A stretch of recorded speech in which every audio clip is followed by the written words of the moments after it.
ohun tá mú mi rí ni pé a kàn mú mi rí bàbá wa Bọ́lá Ahmed Tinubu òun la mú mi rí a mú mi lọ sínú táwà ńlá building yẹn tóbi gan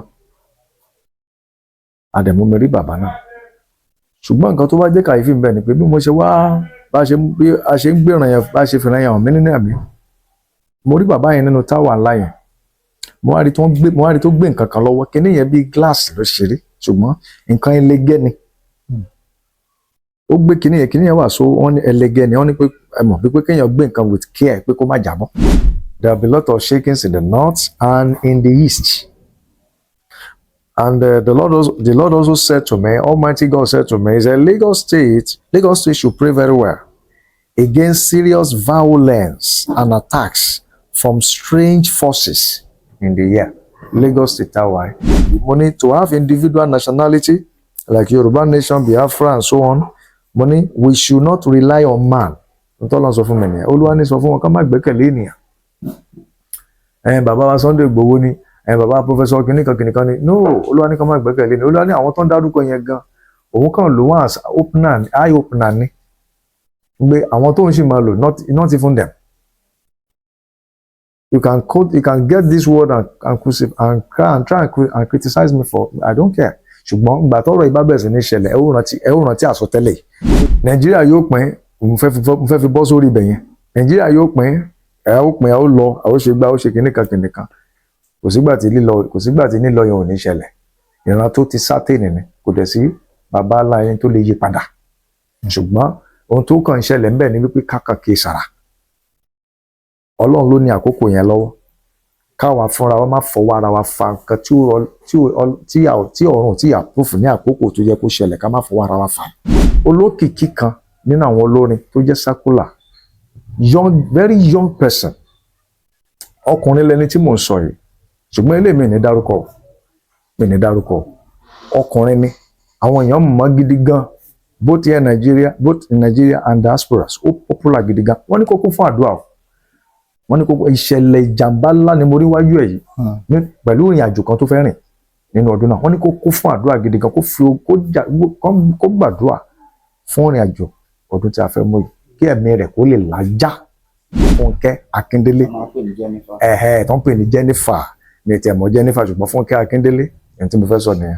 Arábìnrin yìí jọ kún fún àdúrà gidigidi gan wọ́n ní kó kún fún àdúrà ibi tó bá ń torí bọ̀ níbi àdúrà jọ má jìnnà síbẹ̀ rárá. The forces of marine will come after them to claim their lives. Some their lives shall be claimed through accidents. Some sicknesses and some we just hear of sudden death about them. Both Yoruba àtàwọn lédè Gẹ̀ẹ́sì wa. Stay prayerful gbàdúrà dáadáa kún fún àdúrà níbẹ̀. For more prophecies and gospel news around the world, subscribe to 12 Star TV and turn on notifications. Hallelujah. Mo kí gbogbo wa lẹ́ẹ̀kan sí lórúkọ Jésù ògo Ọlọ́run ẹwà rẹ̀ kò ní dágbére fún wa. And mo fẹ́ kí gbogbo èèyàn kó farabalẹ̀ kó gbọ́ ohùn Olúwa lẹ́ẹ̀kan sí láti ẹnu wa. Ní oṣù tó kọjá yìí a wà níwájú Ọlọ́run a wà ní àwọn orí òkè kan fún bí 20 ọjọ́ tá fi wà ńbẹ̀ over 20 days almost 21 days tá fi yẹra fún àdúrà láti wo ojú Olúwa fún ohun tí Olúwa ní fún wa fún ọdún tí a fẹ́ wò yìí àti fún ìran ènìyàn ní àpapọ̀.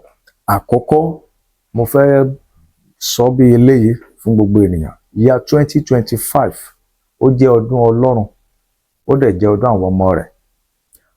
Àkọlé tí Olúwa fún mi fún ọdún náà fún àgbáyé pàápàá jùlọ fún Nàìjíríà yìí ó pè ní ọdún ẹ̀san àti ìbẹ̀wò wọn Ọlọ́run ọdún ẹ̀san the year of vengeance and divine visitation pàápàá fún Nàìjíríà lọ́wọ́lọ́wọ́ ó pè ní ọdún ẹ̀san ni o àti ìbẹ̀wò Ọlọ́run and Ọlọ́run dẹ̀ ní Ọlọ́run ọwọ́ agbára rẹ̀ yóò farahàn lọ́dún náà gan gidi gan ju bí a ti lérò lọ.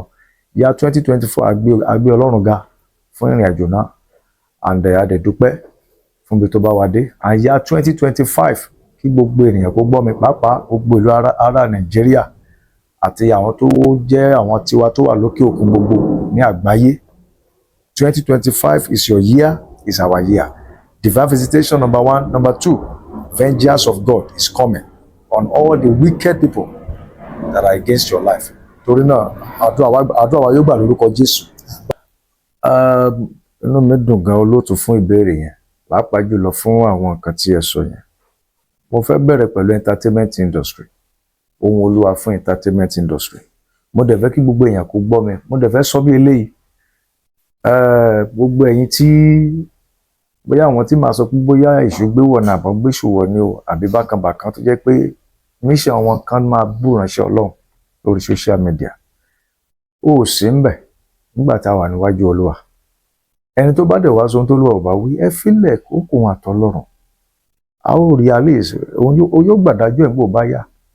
Torí ẹ̀, instead of you coming out and be blackmailing and say all kind of things àwọn ránṣẹ́ Ọlọ́run, ẹ yé wa iná lórí ara yín. Olúwa ní sọ fún yín bẹ́ẹ̀. Àdúrà wa yóò gbà ọ́. Now, back to that aspect. Mi ò dẹ̀ fẹ́ kí gbogbo ènìyàn kó kàn fojú tẹ́ńbẹ́lẹ̀ ọ̀rọ̀ yìí.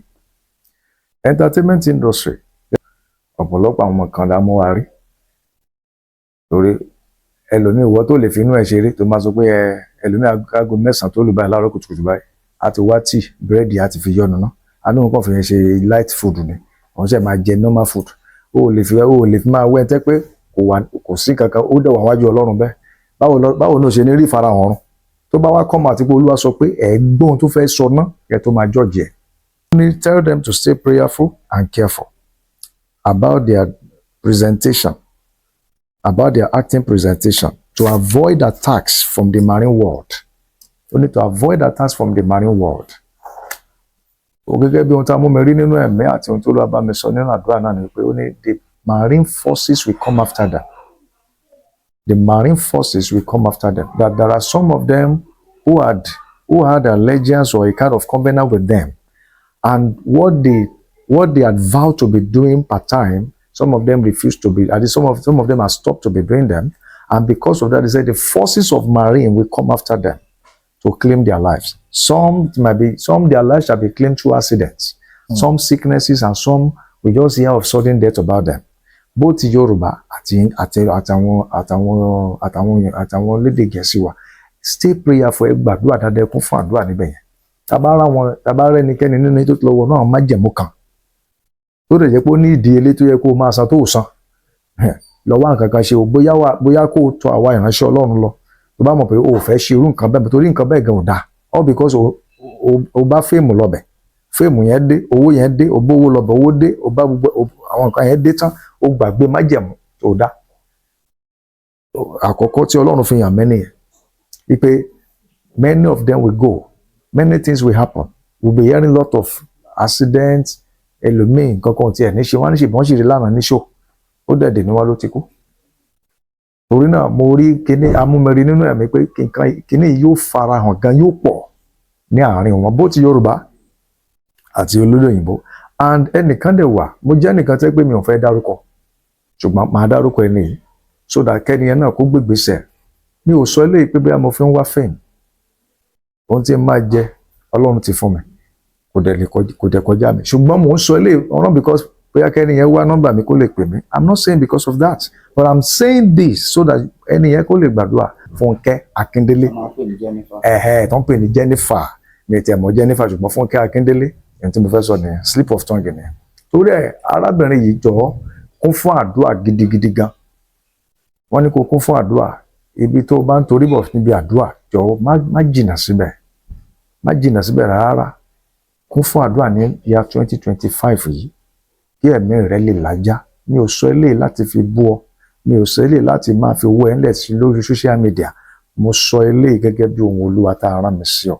A lè ti fún ẹ ní àpẹẹrẹ rẹ̀, tàbí kí wọ́n ti wá jíṣẹ́ ẹ̀ fún orí, tàbí kẹ́nìkan ti pè ọ́ kó ti bá ọ sọ orun kan bẹ́ẹ̀, ṣùgbọ́n èmi ò mẹ́rí o, aràn mi ni gẹ́gẹ́ bí wòlíì Ọlọ́run pé lọ gbàdúrà pé ìpinnu òkùnkùn tí a parí lórí mi fún year 2025 Ọlọ́run bá mi yí dànù, ẹ̀mí rẹ̀ á dẹ̀ lájà o, ìṣẹ̀lẹ̀ bí oníṣẹ̀lẹ̀ sí ọ. That is just nípa ìyẹn. Lórúkọ Jésù Ọlọ́run ní fi wá sílẹ̀ o. And lórí content creator náà, àwọn tó ń ṣe content creator, in fact message yẹn ti ń wá for the past almost 2.5 months now. ó jẹ́ kí mo ti fẹ́ come out lórí ìyẹn tẹ́lẹ̀ anytime tí n bá ti wà lórí platform something made me to just and Ọlọ́run dẹ̀ note ẹ̀ fún mi pé tell them to stay prayerful content creator you are a prankster and gbogbo ẹ̀yin tẹ́ ń create content in one way or the other ẹ kún fún àdúrà gidigidi gan. I love to say this also in English so that for the benefit of those of you who don't understand Yoruba, the Lord is sending me to talk to all content creators. You are a prankster and you create content in any dimension or what have you. Please and please receive this message from the Lord. I see some of you, in fact, I want to moderate or don't moderate. I see a lot of oríṣiríṣi àwọn ìṣẹ̀lẹ̀ tó ń ṣẹlẹ̀ sí wọn. Pàápàá jùlọ àwọn tó lókìkí láàrin wọn, especially those among them who is famous, who are well known, well popular among them. I see mysterious things happening. I pray it will not happen to you. Just stay prayerful. Don't say what is this man saying here, or maybe this man is just saying jargons. Well, if you say I'm saying jargons, it's not me. You are talking to the Holy Ghost. Except to buy ohun ara mi mo wá sọ. Ọ̀tọ̀ lẹ́ni tó wá sọ ohun ara ẹ̀. Ọ̀tọ̀ lẹ́ni tó wá predict. Èmi ò wá predict, mo wá prophesy ẹ̀. Ohun tó sọ ni mo wá sọ. Prediction ẹni tó sọ láti inú ọgbọ́n orí tàbí ìwòye wípé nǹkan yìí bó ṣe máa rí rèé. Èmi ò wà nínú ìwòye ènìyàn. Mo wá sọ ohun Olúwa ni. Bọ́lọ́run bá sọ kí ló fẹ́ bù fún wa bẹ́ẹ̀ àdẹ̀dákẹ́ ẹnu wa. Ṣùgbọ́n I'm sent to tell you this, to pray so that kí àwọn ìṣẹ̀lẹ̀ yìí kó má bàa ṣẹlẹ̀, so that all this evil will not happen to you. All content creator, please stay prayerful. I see mysterious things happening start happening to them, especially the well popular among them. I see some of them dying and all kinds of things happening. Even pray seriously against accident also. It will be so common. I pray the Lord cancel it among you in the mighty name of Jesus Christ.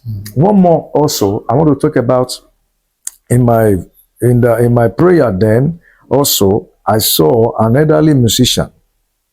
I saw an elderly musician also pass away. I'm talking about elderly musician. I saw another elderly musician pass away, both in secular, the ones so popular, both in secular and also in the gospel faith. I saw them pass away. Please, and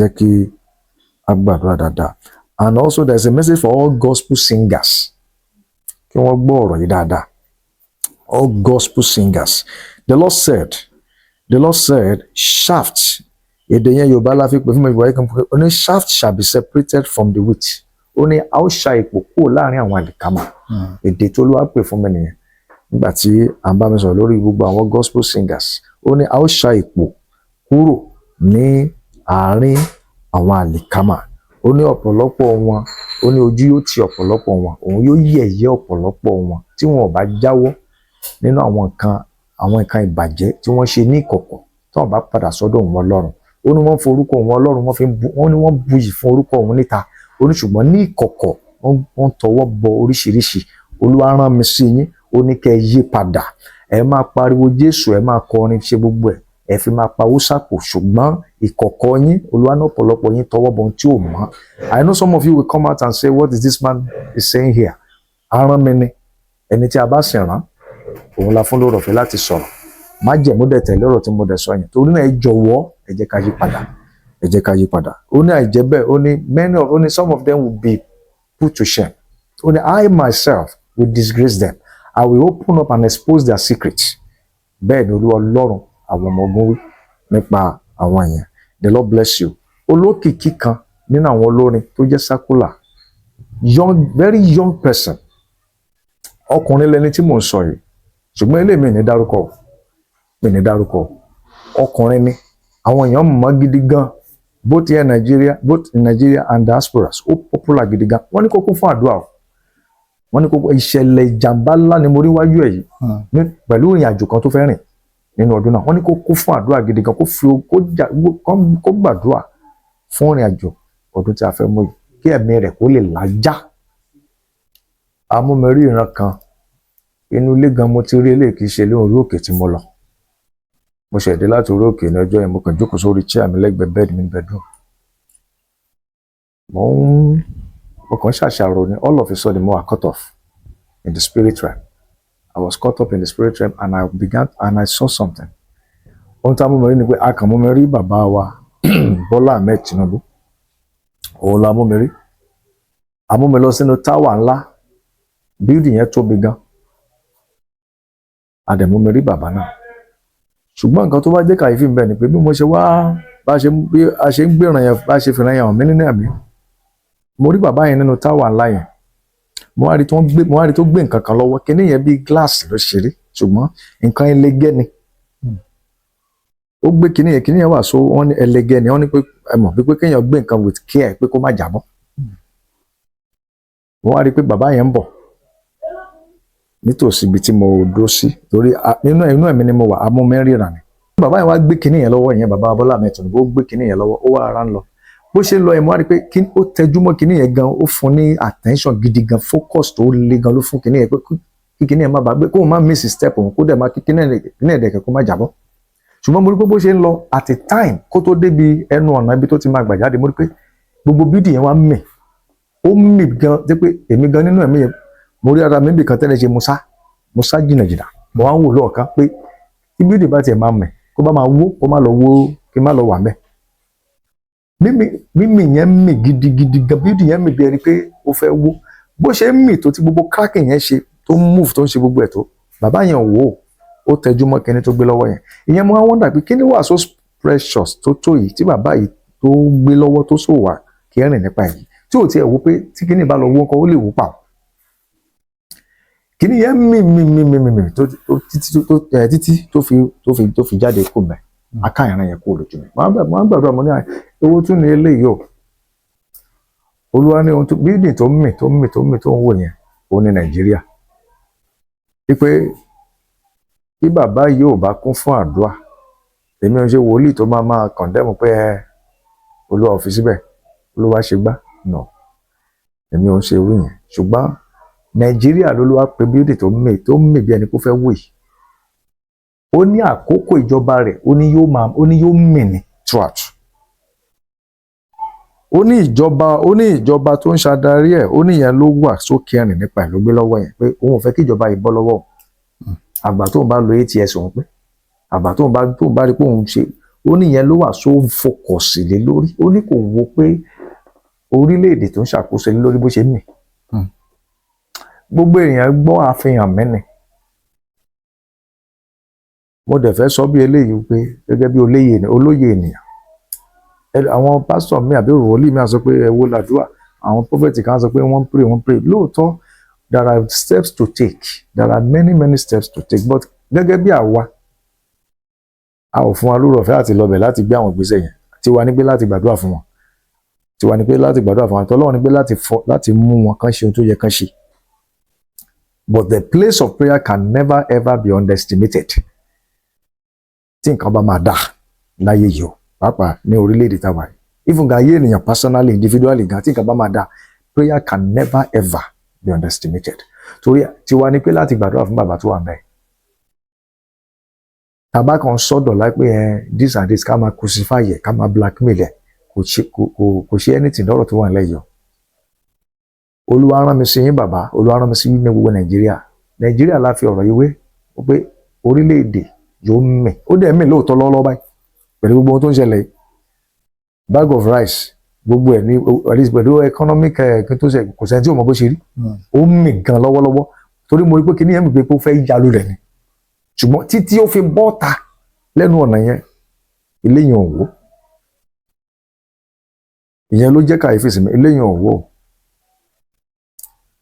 Nàìjíríà yóò pín mo fẹ́ fi bọ́ sórí ibẹ̀ yẹn Nàìjíríà yóò pín ẹ ó lọ ẹ ó ṣe gbá ó ṣe kìnnìkan kò sígbà tí nílọ yẹn ò ní ṣẹlẹ̀ ìran tó ti sátẹ̀nì ni kò dẹ̀ sí bàbá aláyẹn tó lè yí padà ṣùgbọ́n ohun tó kàn ń ṣẹlẹ̀ ńbẹ̀ ni wípé kákà kì í sàrà Ọlọ́run ló ní àkókò yẹn lọ́wọ́ káwa fúnra wa má fọwọ́ ara wa fa nǹkan tí ọ̀run tí àpòfù ní àkókò tó yẹ kó ṣẹlẹ̀ ká má fọwọ́ ara wa fa. Tinubu yóò wá ó ti wà ń bẹ̀ already yóò lọ bàbá yẹn ó ti wá already yóò lọ ẹ jẹ́ ká fàdúrà àwọn ìjọba ẹ̀ lọ́wọ́. Nàìjíríà pé Yorùbá nation gbogbo ẹ̀ bó bá ṣe máa ṣe ó wà lọ́wọ́ Ọlọ́run and gẹ́gẹ́ bí ìyẹn náà dẹ̀kẹ̀rẹ̀ ọ̀rọ̀ díẹ̀ náà wà lórí ẹ̀ gẹ́gẹ́ bí ohun tí mo note nílẹ̀ mi mo ní to have individual nationality like Yoruba nation Biafra and so on mo ní we should not rely on man nítorí Ọlọ́run sọ fún mi nìyẹn. Olúwa ní sọ fún wọn ká má gbẹ́kẹ̀lé ènìyàn. Bàbá wa Sunday Igboho ni bàbá professor kìnìkan ni no, Olúwa ní ká má gbẹ́kẹ̀lé ni. Olúwa ní àwọn tó ń dárúkọ yẹn gan òun kàn lò wọ́n as eye opener ni pé àwọn tó ń ṣì máa lò not even them. You can get this word and try and criticize me for, I don't care. Ṣùgbọ́n ìgbà tọ́rọ̀ ìbá bẹ̀rẹ̀ sí ní ṣẹlẹ̀ ẹ ó rántí àsọtẹ́lẹ̀ yìí pé wòlíì kan sọ bẹ́ẹ̀. Ó lò wọ́n as eye opener ni fún wa pé no, àkókò tí ń súnmọ́, àkókò tí tó, let everybody kó lọ láyé ara wọn. Bẹ́ẹ̀ ni, but to bring it to fruition kì í ṣàwọn o, kí gbogbo èèyàn gbọ́ mi dáadáa o. Kẹ má ti ẹnikẹ́ni ní tìkùtì ní àtìpá. Ohun tí mo fẹ́ sọ fún gbogbo èèyàn bẹ́ẹ̀ nìyẹn. Ṣùgbọ́n bí wọ́n ṣe ń gbégbèsè ẹ̀tàn méjì kíní ẹ̀mí nìkan dáwọ́ ẹ̀dùn. Ṣùgbọ́n o kíníkan let's calm down. Oníkálukú yóò lọ gẹ́gẹ́ bí ohun Olódùmarè. A ó lọ. Ṣùgbọ́n ẹ jẹ́ kí àkókò Ọlọ́run, àkókò rẹ̀ tí ó ti kọ, ẹ jẹ́ kó wá sí ìmúṣẹ. Ní àkókò yẹn ẹ wo gbàtọ́ náà bá máa ṣe kò ní la anything lọ. Pípé gbogbo èèyàn gbọ́ mi kò ní la ogun lọ. Wòlíì tó bá sọ pé yóò la ogun lọ kó lọ tún àdúrà gbà. Ohun tó Olúwa fi hàn tó dẹ̀ sọ ni. Confirm message mo sọ yìí. Lórúkọ Jésù a ó dẹ̀ rí àánú gbà. Torí ohun tá a kàn nílò gẹ́gẹ́ bí àwa ikọ̀ àti ìrìjọ ìránṣẹ́ Ọlọ́run ní pé ká ṣe kí ni o, ká gbàdúrà.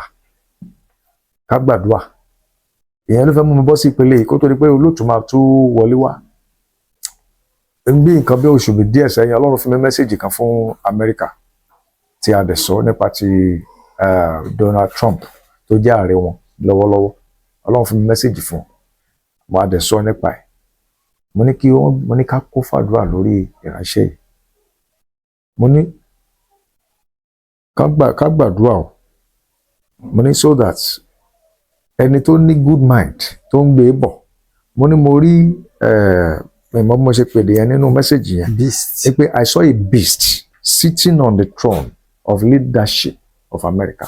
Mo ní torí ẹ̀ mo ní ká kó fàdúrà. Torí mo ní whoever tó ní good agenda.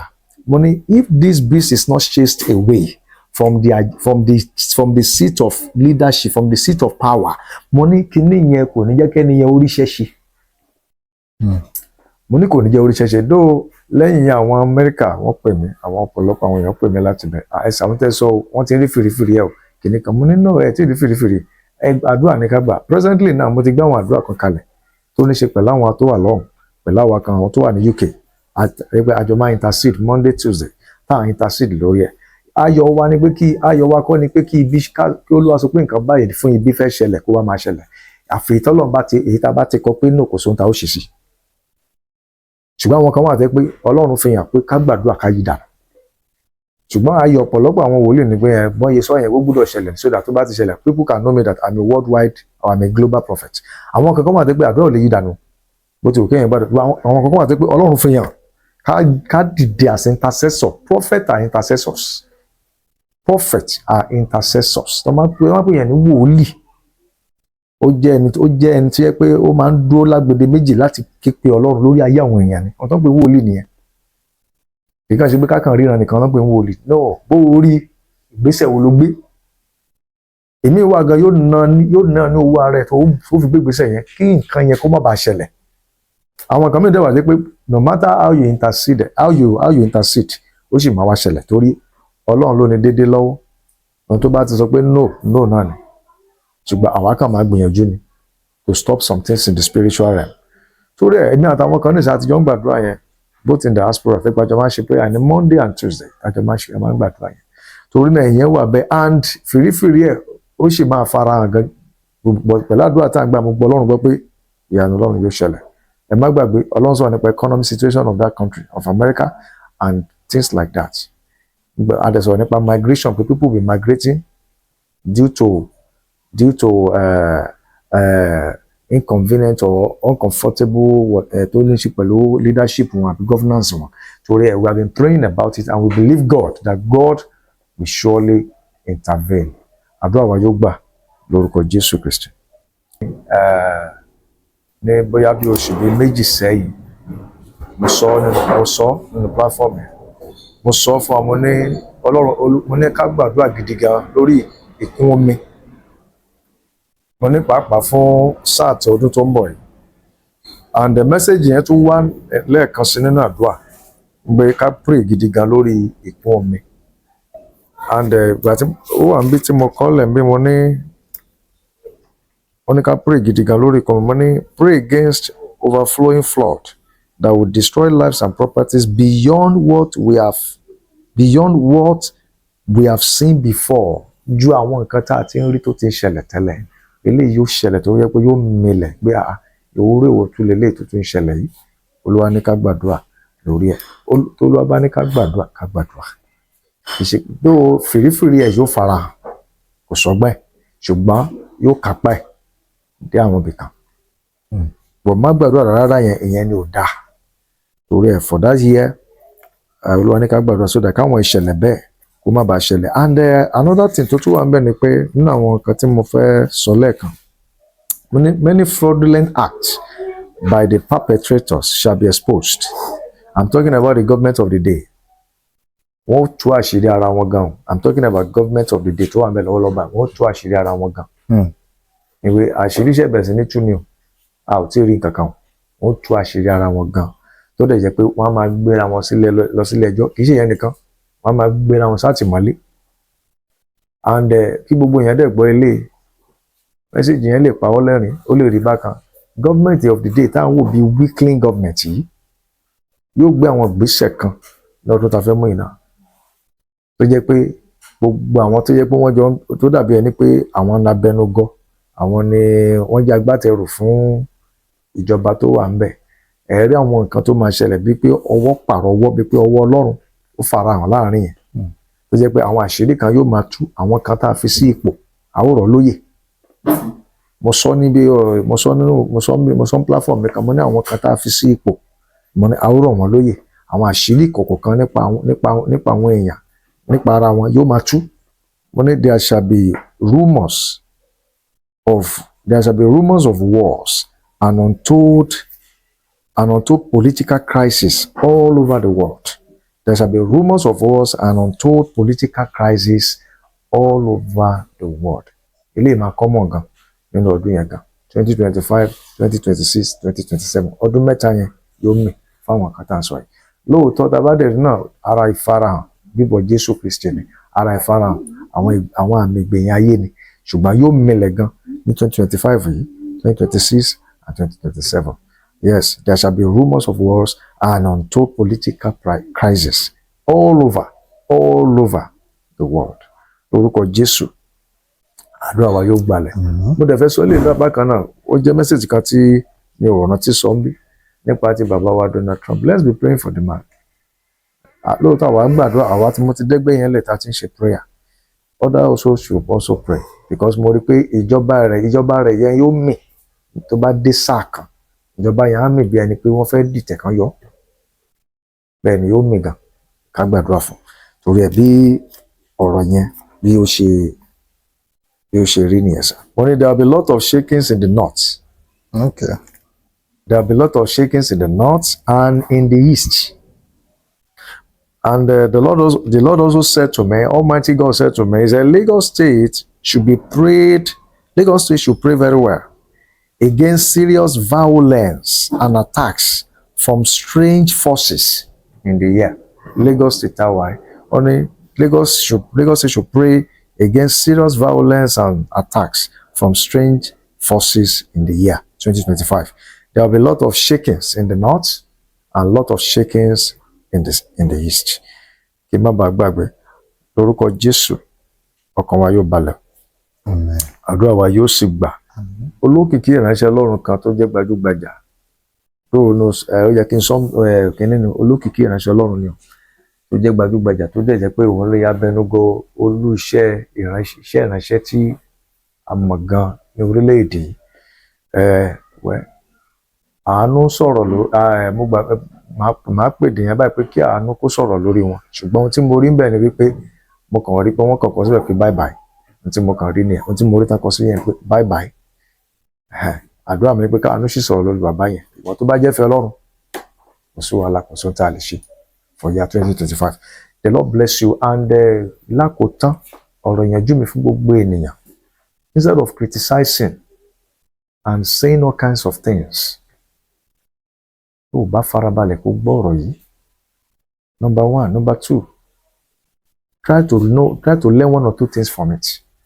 Ìkẹta ni pé okay, kí ni ká ṣe? Òun ni mo fẹ́ sọ yìí. Ìkẹta ni pé ká gbàdúrà. And ká gbàdúrà, that is the only thing. Má gbàgbé Olúwapé ọdún yẹn fún Olúwapé ọdún yẹn ní pé year of vengeance and divine visitation. Ká gbàdúrà kí ìbẹ̀wò Ọlọ́run èyí tó ní ṣe pẹ̀lú on the good side of it kó ṣẹlẹ̀ sí wa. And the vengeance of God on our enemy. Torí ẹ̀ lórúkọ Jésù ọkàn wa balẹ̀. Dúró ti Ọlọ́run, má fi Kristi lẹ̀ o. Òpin ọdún la wà yìí. We are about to enter the new year. Má fi Jésù lẹ̀. Ìgbàkúgbà ni Kristi lè dé gẹ́gẹ́ bí ìwàásù tá à ń wàásù. Bó tilẹ̀ jẹ́ pé ó jẹ́ ìwàásù tẹ́ pé ó scarce ní time tá a wà yìí. Really we see pastors preaching about the second coming of our Lord Jesus Christ, rapture of the saints and things like that, but àwa kan ṣì wà tí a ò lè ṣe ká má sọ pa ẹ̀. Yàgò fún ẹ̀ṣẹ̀. Pàápàá ọ̀dọ́ mẹ́sẹ̀ okay ẹ ṣé Olúwa. Ó wà lára mẹ́sẹ̀ tí mo fẹ́ sọ tí mo pé mo ti ní bóyá tí n bá lè pick gbogbo ẹ̀ tán màá máa sọ ní following program mi. Ọ̀dọ́ kó change kan wá Ọlọ́run gan ní ọdún tá a fẹ́ wọ̀ yìí. Ẹ wá Ọlọ́run yẹn ọ̀dọ́. Ẹ wá Ọlọ́run. Owó òjijì tẹ́ ń wá tẹ́ fẹ́ máa fa rate bí ọ̀dọ́ yóò ṣe máa para wọn nítorí owó yóò ní agbára gan. Ìjọba ìsinsìnyí náà kó dìde láti gbé àwọn ìgbésẹ̀ tó yẹ kó gbé lórí ẹ̀ to curb them at least to curb them to some level. Rate tí ọ̀dọ́ yóò máa gbé láti nítorí owó yóò le gan. Tó yẹ pé a ti ń rí tẹ́lẹ̀ ṣùgbọ́n yóò tún wá high sí. Economic crisis Ọlọ́run á dáwọ́ ẹ̀ dúró. Ìyàn ni mú alọ́dún tá a fẹ́ mú yìí o. Ìyàn tó wà bẹ́ẹ̀ kọ́ Ọlọ́run kó mú kúrò. Káàbọ̀ Ọlọ́run kó dájú. Ká kún fún àdúrà. Ká dẹ̀ dúró ti Ọlọ́run. Ká má fi Ọlọ́run sílẹ̀. God bless you in Jesus' mighty name.